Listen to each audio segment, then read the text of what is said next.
Hello बच्चों, today we will learn class 8 math chapter 13 exercise 13.2 question number first and second. बच्चों, इस video में हम लोग क्या करेंगे, एक्सरसाइज 13.2 के question number first and question number second को सॉल्व करेंगे और समझेंगे। तो देखिए बच्चे, एक्सरसाइज 13.2 का क्वेश्चन नंबर फर्स्ट और सेकंड बताने से पहले आप लोगों को क्या करता हूँ, मैं बेसिक कॉन्सेप्ट बताता हूँ। तो बेसिक कॉन्सेप्ट क्या है इसका, तो बच्चे देखिए, इस एक्सरसाइज में हम लोग सीखेंगे ना कि कैसे हम लोग कंपाउंड इंटरेस्ट क्वार्टरली फाइंड करते हैं और हाफ ईयरली फाइंड करते हैं। मैं आप लोगों को बोला था ना बच्चे कि मैं आप लोगों को बताऊंगा कि यहाँ पर क्यों लिखा है interest is calculated every year, क्यों लिखा है। मैं इसीलिए बताऊंगा ना बच्चे, क्योंकि देखिए अभी तक जो भी हम लोगों ने सॉल्व किया था एक्सरसाइज 13.1 में, उसमें कहीं पर भी ये नहीं लिखा था ना कि ना कंपाउंड इंटरेस्टेड ऑन क्वार्टरली या फिर हाफ ईयरली। उन सभी में लिखा था compounded interest calculated every year, या फिर कुछ नहीं लिखा था, सिंपल सा बस आपको क्वेश्चन दिया हुआ था। तो बच्चे देखिए, जब भी क्या होता है बच्चे, जब भी ना क्वार्टरली लिखा हुआ हो या हाफ ईयरली लिखा हुआ हो तो उसके लिए कुछ प्रोसीजर अलग हो जाता है। तो जब भी ये दोनों लिखा रहेगा ना बच्चे, तो आप लोगों के लिए बस हल्का सा बस एक स्टेप्स आगे बढ़ेगा, बस एक स्टेप आगे बढ़ेगा। उसके बाद आप लोग उसको आसानी से सॉल्व कर लोगे। मेथड में कोई चेंजेस नहीं है, मेथड सेम टू सेम वही है, बस एक हल्का सा स्टेप इसमें और ऐड हो जाता है। आप लोगों को बस उसको समझ लेना है और बच्चे आप लोगों से क्वेश्चन 100% सॉल्व हो जाएगा। चलिए, आप लोगों को क्या करता हूँ, मैं पहले बेसिक कॉन्सेप्ट समझा देता हूँ कॉपी में, और फिर मैं क्या करता हूँ आप लोगों को एक्सरसाइज 13.2 का क्वेश्चन नंबर फर्स्ट और सेकंड को समझाता हूँ। तो देखिए बच्चे, कॉन्सेप्ट यहाँ पर स्टार्ट होता है। तो सबसे पहला ना बच्चे हम लोग को पढ़ना है कंपाउंड इंटरेस्ट। तो बच्चे कंपाउंड इंटरेस्ट जो होता है ना, वो होता है, पहला होता है ईयरली, दूसरा होता है बच्चे हाफ ईयरली, तीसरा होता है बच्चे क्वार्टरली, QUARTER क्वार्टरली, और फोर्थ होता है बच्चे मंथली।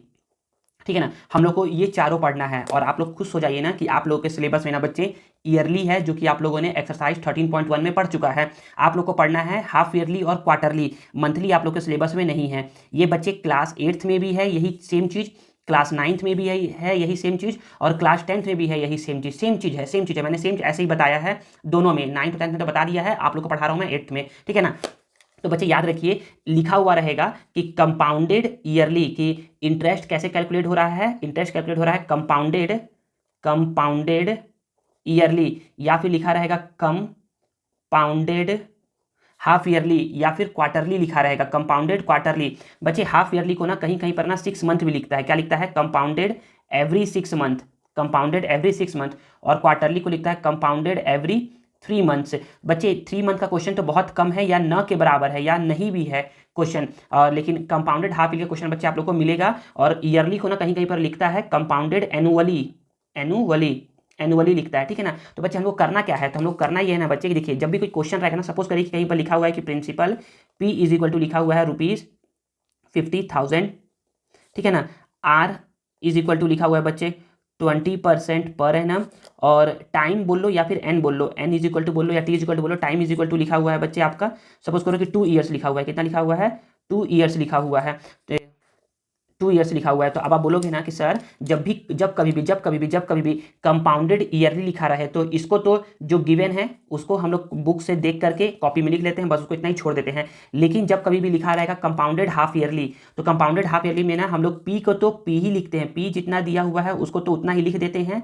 लेकिन जितना आर है ना, आर को क्या करते हैं बच्चे, आर दिया है 20% पर एनम, तो हम लोग क्या करते हैं बच्चे, आर को ना 2 से डिवाइड करते हैं। क्यों डिवाइड करते हैं 2 से सर, क्योंकि एक साल में हाफ ईयर कितने बार आता है, एक साल में हाफ ईयर 2 बार आता है। Half year plus half year is equal to 1 year हो जाएगा। Half year plus half year is equal to 1 year, या फिर बोलो 6 month plus 6 month is equal to 12 month, मतलब कि 1 ईयर। तो ये 2 बार होता है, half year plus half year 2 बार ऐसा आता है, इसलिए इसको 2 से डिवाइड करते हैं। तो वो इसको जब 2 से डिवाइड करोगे तो कितना आ जाएगा बच्चे, 10% आ जाएगा, और इसके आगे लिखते हैं 10% हाफ ईयरली लिखते हैं। ठीक है, आई थिंक समझा पाया हूं। अब जब एन रहता है तो एन के लिए क्या करते हैं बच्चे, यहाँ पर लिखा हुआ है 2 ईयर्स, तो यहाँ पर 2 से डिवाइड करते हैं, तो यहाँ पर क्या करते हैं 2 से मल्टीप्लाई करते हैं, तो 2 2 जा हो जाएगा बच्चे 4 हाफ ईयरली। ये है बच्चे कंपाउंड इंटरेस्ट, जब भी हमको एवरी 6 मंथ बोला रहेगा तब करते हैं। अब अगर कहीं क्वार्टरली बोला है, क्या बोला है, क्वार्टरली बोला है, तो क्वार्टरली बोला है ना, तो हम लोग क्या करते हैं क्वार्टरली के लिए, हम लोग क्या करते हैं पी को तो एज इट इज लिखते हैं, पी में कोई कभी कभी चेंजेस नहीं आता है। ठीक है ना, आर को क्या करते हैं बच्चे, आर को ना देखिए, जो 20% दिया है इसको ना 4 से डिवाइड करते हैं। क्यों सर 4 से डिवाइड कर रहे हैं, क्योंकि बच्चे देखिए 3 month is equal to 12 month हो गया, तो 3 मंथ 4 बार आता है, 3 मंथ 4 बार आया, इसलिए इसको 4 से डिवाइड किए। ठीक है ना, तो 4 से डिवाइड करेंगे तो ये हो जाएगा बच्चे 5% क्वार्टरली लिख लो, 5% क्वार्टरली, या फिर और फिर n के लिए क्या करते हैं, n दिया हुआ है 2 ईयर्स, तो इसको हम लोग 4 से डिवाइड किए हैं, तो इसको हम लोग 4 से मल्टीप्लाई करते हैं, तो 4 2 हो जाएगा 8 क्वार्टरली। तो बच्चे देखिए, बोलने का मतलब ये है ना कि अगर सिंपल सा ईयरली लिखा रहता तो आप लोग r के जगह 20 लिखते, n के जगह 2 लिखते, ठीक है ना। अब देखो, अब अगर ना कहीं पर भी लिखा रहता कंपाउंडेड हाफ ईयरली या लिखा रहता कंपाउंडेड एवरी 6 मंथ, तो आप लोग r के जगह 20 नहीं लिखते, r की जगह आप लोग अब 10 लिखते। देखिए 6 मंथ में हम लोग 2 से डिवाइड करते हैं तो आ जाएगा 10, और n की जगह हम लोग 2 नहीं लिखते, n की जगह हम लोग लिखते 4 लिखते, n की जगह हम लोग 4 लिखते। तो जैसे कि फॉर्मूला होता है, फॉर्मूला क्या होता है, फॉर्मूला होता है a is equal to P 1 plus R by 100 to the power n। Formula सभी केस में सेम टू सेम रहेगा, सेम टू सेम, मतलब कि इस केस में भी same formula P1 plus R by 100 to the power n, यहाँ पर भी P1 plus R by 100 to the power n। बस बोलना ये चाह रहा हूँ कि यहाँ पर जब भी लिखा रहेगा कंपाउंडेड ईयरली लिखा रहेगा, तो यहाँ पर P को तो 50,000, यहाँ भी 50,000, यहाँ भी 50,000, यहाँ पर R 20 लिखेंगे, यहाँ पर 10 लिखेंगे, यहाँ पर 5 लिखेंगे, n यहाँ पर 2 लिखेंगे, यहाँ पर 4 लिखेंगे, यहाँ पर 8 लिखेंगे। बच्चे याद रखिए, एनुअली के लिए ऐसा रहता है, एनुअली में कुछ नहीं करते हैं, मतलब कुछ नहीं करते हैं। क्वार्टर 6 मंथ में हम लोग रेट को 2 से डिवाइड करते हैं और टाइम को 2 से मल्टीप्लाई करते हैं। क्वार्टरली में हम लोग रेट को 4 से डिवाइड करते हैं और टाइम को 4 से मल्टीप्लाई करते हैं। फिर सेम टू सेम CI का फॉर्मूला, तो CI का फॉर्मूला होता है अमाउंट माइनस प्रिंसिपल, तो यहाँ पर भी CI का फॉर्मूला अमाउंट माइनस प्रिंसिपल, यहाँ पर भी CI का formula amount minus principal. Formula में कोई चेंजेस नहीं है, बस चेंजेस क्या है, बस यहाँ पर एक स्टेप्स जो बोलते हैं कि बढ़ेगा, वो एक स्टेप्स यहाँ पर है, यहाँ पर बढ़ेगा। और अगर कोई पूछ लेना, आप लोगों को पहले बताया हूँ कि जब भी आपके सर या मैम बोलेंगे ना कि आपको फाइंड करिए अमाउंट फाइंड करिए, क्या फाइंड करिए, अमाउंट फाइंड करिए, तो आप लोग सिंपल सा अमाउंट का फॉर्मूला लगा दोगे। अब कभी भी सर या मैम आपके बोलेंगे कि कंपाउंड इंटरेस्ट फाइंड करिए, तो आप लोग बोलोगे सर हम लोग कंपाउंड इंटरेस्ट फाइंड नहीं करेंगे, हम लोग पहले फाइंड करेंगे अमाउंट, और अमाउंट अगर जब निकल जाएगा फिर हम लोग लगा देंगे ये वाला फॉर्मूला। अगर फिर भी आपके सर या मैम जिद करते हैं कि नहीं तुम तो CI का ही फॉर्मूला बताओ कि CI का फॉर्मूला क्या होता है, तब आप बोलोगे ना कि सर CI का फॉर्मूला क्या होता है। CI का फॉर्मूला हम लोग लिखते हैं सबसे पहले P, फिर ब्रैकेट देते हैं 1 plus R by 100 to the power n minus 1, और एक बड़ा ब्रैकेट यहाँ, बड़ा ब्रैकेट यहाँ। सेम केस में, तीनों केस में फॉर्मूला सेम टू सेम होगा। इस केस में भी फॉर्मूला सेम टू सेम यही, इस केस में फॉर्मूला सेम टू सेम, इस केस में फॉर्मूला सेम टू सेम, यही फॉर्मूला यूज होगा। बच्चे याद रखिए, CI का फॉर्मूला जब आप याद करोगे ना और ए का ही फॉर्मूला याद करोगे, तो मेरा यकीन मानिए आप लोग 100% कन्फ्यूज हो ही जाओगे, 100% कन्फ्यूज हो जाओगे ना कि सर ये सर -1 किस में होता है, CI में होता है कि अमाउंट में होता है। तो इसलिए क्या मैं बोलता हूँ आप लोग को, केवल अमाउंट का फॉर्मूला याद करिए और CI का याद करिए कि ये क्या होता है, अमाउंट माइनस प्रिंसिपल होता है, ठीक है ना। तो बस इतना ही क्या था, आपका बेसिक कॉन्सेप्ट था। चलिए हम लोग क्या करते हैं, क्वेश्चन नंबर फर्स्ट पे मूव करते हैं और उसको समझते हैं। देखिए बच्चे, क्वेश्चन नंबर फर्स्ट यहाँ नोट डाउन है, तो क्वेश्चन नंबर फर्स्ट है क्या, क्वेश्चन नंबर फर्स्ट है कि इन अ सेविंग बैंक अकाउंट, एक सेविंग बैंक अकाउंट में the bank offer an annual compound interest, कि एक बैंक ने क्या किया है, ऑफर किया है कि हम क्या देंगे, एनुअल कंपाउंड इंटरेस्ट पे क्या करेंगे, आपके पैसे पे इंटरेस्ट देंगे ऑफ 5%, मतलब कि 5% का हम क्या करेंगे, एनुअल इंटरेस्ट आप लोग को देंगे।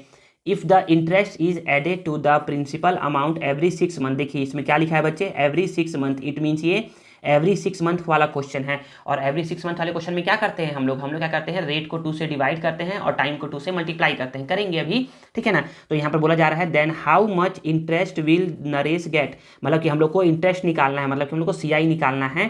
तो देखिए बच्चे, CI निकालना, तो हम CI नहीं निकालेंगे, हम लोग क्या निकालेंगे, अमाउंट निकालेंगे पहले, ठीक है ना। आफ्टर 1 ईयर, 1 साल के बाद में, if he deposit ₹1,600 in the bank, तो हम लोग को देखिए क्या क्या गिवन है, पहले हम गिवन लिखते हैं। तो बोलेंगे कि given principal P is equal to ₹1600, ठीक है ना। रेट ऑफ इंटरेस्ट क्या है बच्चे, 5% है। तो मैं अभी आप लोग को बताया हूँ कि 5% है, तो हम लोग क्या करते हैं, इसको 5% पर एनम है, क्या है, पर एनम है, तो इसको हम लोग क्या करते हैं, 5 को हम लोग 2 से डिवाइड करते हैं। अब देखिए अगर यहाँ पर ना 50 रहता तो हम लोग डिवाइड करते तो यहाँ पर 25 आ जाता, लेकिन अभी डिवाइड नहीं हो रहा है तो उसको छोड़ दो, कोई दिक्कत नहीं ना। इसको 5/2% हाफ ईयरली लिख लो, हाफ ईयरली लिख लो, ठीक है ना। अब n क्या है बच्चे, n है यहाँ पर 1 ईयर, क्या है, 1 ईयर है। तो मैंने बताया आपको कि टाइम को हम लोग क्या करते हैं, 2 से मल्टीप्लाई करते हैं, और रेट को ना 2 से डिवाइड करते हैं। तो टाइम को 2 से मल्टीप्लाई करो तो 1 × 2 दैट इज 1 2 2 हाफ ईयरली हो जाएगा, ठीक है ना। तो देयरफॉर हम लोग क्या निकालते हैं, अमाउंट का फॉर्मूला होता है P1 plus R by 100 to the power n होता है। तो यहाँ पर बोलेंगे ना कि P क्या है बच्चे 1600, यहाँ पर 1 को 1, R क्या है बच्चे 5, बिल्कुल नहीं, R क्या है बच्चे 5/2, तो 5/2 हो गया। नीचे में था 100, नीचे में 100 लिख दो। n क्या है बच्चे 1 है, 1 बिल्कुल नहीं, क्या है n 2 हो गया है। अब समझ में आ रहा है जो बोलना चाह रहा हूँ बच्चे, ऐसे ही सॉल्व करेंगे ना। तो यहाँ पर हम लोग बोलेंगे कि 1600, यहाँ पर 1 plus 5/200 to the power 2, 2 multiply 100 200 होता है, तो 1600। इसको सॉल्व करने के लिए हम लोग यहाँ पर नीचे में बोलेंगे कि 1 है, तो हम लोग यहाँ पर बोलेंगे कि 1 मल्टीप्लाई 200 ये हो गया 200 प्लस 1 मल्टीप्लाई 5 ये हो गया 5 और 1 मल्टीप्लाई 200 ये हो गया बच्चे 200 टू दी पावर 2। यहाँ पर क्या करेंगे, यहाँ पर लिखेंगे 1600, 200 प्लस 5 ये होता है बच्चे 205/200 टू दी पावर 2। देखिए बच्चे पावर में क्या है बच्चे 2 है, पावर में 2 है, इट मीन्स हम लोग को यहाँ पर इसको 2 टाइम्स लिखना है, तो यहाँ पर लिख दो 205/200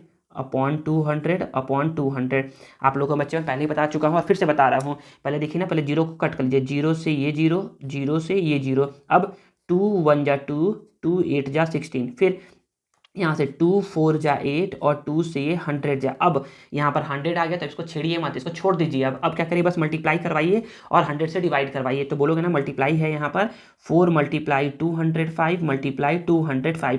बच्चे देखिए जब भी ना 5 5 सेम सेम होता है और ये दोनों नंबर सेम सेम होते हैं तो कैसे करवाते हैं, 5 5 जा 25 और 20 में एक प्लस कर दो तो ये हो जाएगा 21 मल्टीप्लाई 20, 20 में एक प्लस कर दोगे तो 21 और उसको 20 से मल्टीप्लाई करोगे तो यहाँ पर 0 और 21 2 जा बच्चे 42, मतलब कि इन दोनों को मल्टीप्लाई करवाने पर इतना आ गया, ठीक है ना। और यहाँ पर है बच्चे 4 4 से मल्टीप्लाई करवाइए, ये क्लास 9th में है, आप लोग को पढ़ा दूंगा मैं, मतलब कि वैसे तो ये वीडियो बना हुआ है, चैप्टर 1 है, क्लास 9 का चैप्टर 1 में ये कॉन्सेप्ट है, आप लोग उसको पढ़ेंगे, वैदिक मैथ के नाम से है, ठीक है ना। तो चलिए इसको हम लोग मल्टीप्लाई करवाते हैं, तो 4 5 जा 20, 0 कैरी 2, 4 2 जा 8 एंड 2 10 कैरी 1 और 4 2 जा 8, 4 4 जा 16, तो यहाँ पर कितना आ गया बच्चे, सॉल्व करने पर आ गया 168100 और नीचे में क्या है बच्चे 100 है, तो यहाँ पर 2 जीरो है तो ये जीरो से ये जीरो, ये जीरो से ये जीरो, तो सॉल्व करने पर इसको आ गया 1681, ये आपका आ गया अमाउंट, ये आपका रुपीज़ आ गया। लेकिन आपसे अमाउंट तो पूछ नहीं रहा था, आपसे पूछा था कि बताओ कि कितना इंटरेस्ट मिलेगा, तो आप बोलोगे कि therefore CI is equal to होता है अमाउंट माइनस प्रिंसिपल, अमाउंट है 1681 माइनस प्रिंसिपल है 1600, दोनों को माइनस करेंगे तो ₹81 क्या है बच्चे आपका CI है, जो कि आपको बैंक देगा आफ्टर 1 ईयर, ठीक है ना, जिसमें इंटरेस्ट क्या मिल रहा है बच्चे 5% पर एनम इंटरेस्ट मिल रहा है। चलिए हम लोग क्या करते हैं, क्वेश्चन नंबर 2 को सॉल्व करते हैं और समझते हैं। तो देखिए बच्चे क्वेश्चन नंबर 2 यहाँ नोट डाउन है, तो क्वेश्चन को समझ लेते हैं, क्वेश्चन बोल क्या रहा है। तो क्वेश्चन है Anamika deposit ₹24,000 at 10% annual interest for 1.5 year.